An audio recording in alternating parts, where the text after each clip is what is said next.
Aláròyé máa wí o. Adájọ́ ní kí dírẹ́bà mọ́tò iléèwé tó fipá bá akẹ́kọ̀ọ́ sùn máa lọ sẹ́wọ̀n gbére lẹ́kọ̀ọ́.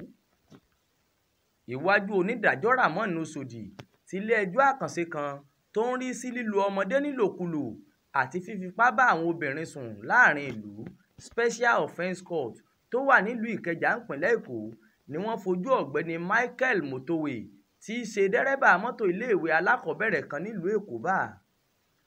Ọjọ́ Ìṣẹ́gun Túsídéé ọjọ́ 9 oṣù keje ọdún 2024 yìí ni ìgbẹ́jọ́ nípa ẹ̀sùn táwọn agbófinró ìpínlẹ̀ Èkó tó ń bá a ṣe wáyé. Bámúbámú ni ní ẹjọ́ kún fáwọn aráàlú tí wọ́n fẹ́ mọ ibi tí ẹjọ́ náà máa padà já sí ní kóòtù ọ̀hún. Agbèfọ́ba ìpínlẹ̀ Èkó Babájídé Bóyè tó fojú oníjẹ̀jọ́ balẹ̀-ẹjọ́ lọ́jọ́ náà sọ níwájú adájọ́ pé olúwa mi, ìwà ìkà àti ìwà ọ̀daràn ni olùjẹ́jọ́ Michael hù sí akẹ́kọ̀ọ́ iléèwé tó jẹ́ dẹ́rẹ́bà mọ́tò iléèwé rẹ̀. Ó fipá bá ọmọ náà sùn lọ́jọ́ Ẹtì Friday ọjọ́ 21 oṣù kẹsàn-án ọdún 2019. A ti kọ́kọ́ fojú rẹ̀ bá ilé-ẹjọ́ lọ́jọ́ 10 oṣù kẹjọ ọdún 2020.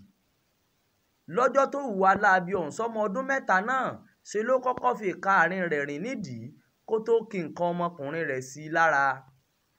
Aago 3:30 ọ̀sán ló yẹ kó já ọmọ náà sọ́dọ̀ àwọn òbí rẹ̀, ṣùgbọ́n aago 5 kọjá dáadáa ló tó já ọmọ náà sọ́dọ̀ ìyá rẹ̀.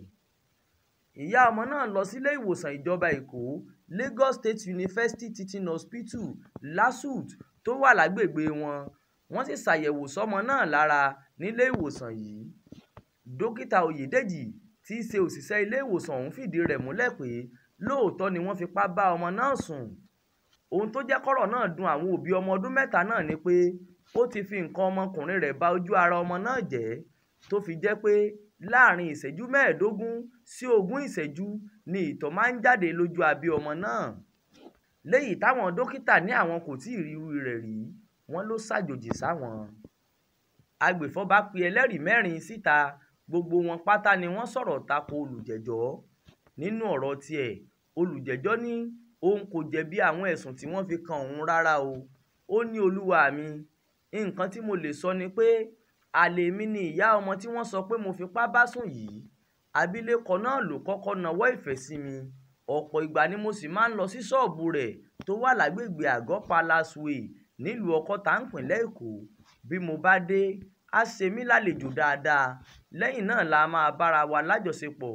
Nígbà tí mi ò nífẹ̀ẹ́ sí mọ́ ló ṣe parọ́ bàǹtàbàǹtà náà mọ́ mi pé mo bá ọmọ òun sùn. Pẹ̀lú gbogbo atótónu tí olùjẹ́jọ́ ń wí ní ilé ẹjọ́ náà, adájọ́ gbé òṣùbà ńlá fún àwọn agbẹjọ́rò fún ìpínlẹ̀ Èkó fún bí wọ́n ṣe ìwádìí dáadáa nípa ìṣẹ̀lẹ̀ ọ̀hún tí wọ́n sì fìdí òótọ́ ọ̀rọ̀ náà múlẹ̀ pé irọ́ ńlá ni olùjẹ́jọ́ ń pa mọ́ ìyá ọmọ tó fipá bá sùn ọ̀hún. Adájọ́ ní ó hàn gbangba pé olùjẹ́jọ́ jẹ̀bi ẹ̀sùn tí wọ́n fi kàn án àti pé kò ṣetán láti ronúpìwàdà lórí ohun tó ṣe náà ló ṣe ń parọ́ bàǹtàbàǹtà mọ́ ìyá ọmọ náà pé àlè òun ni. Ó fi hàn pé ó fẹ́ fọ̀rọ̀ náà dá wàhálà ńlá sílẹ̀ láàrin ìdílé yìí ni. Adájọ́ jù sẹ́wọ̀n gbére pẹ̀lú iṣẹ́ àṣekára lọ́gbà ẹ̀wọ̀n Kirikiri nílùú Èkó.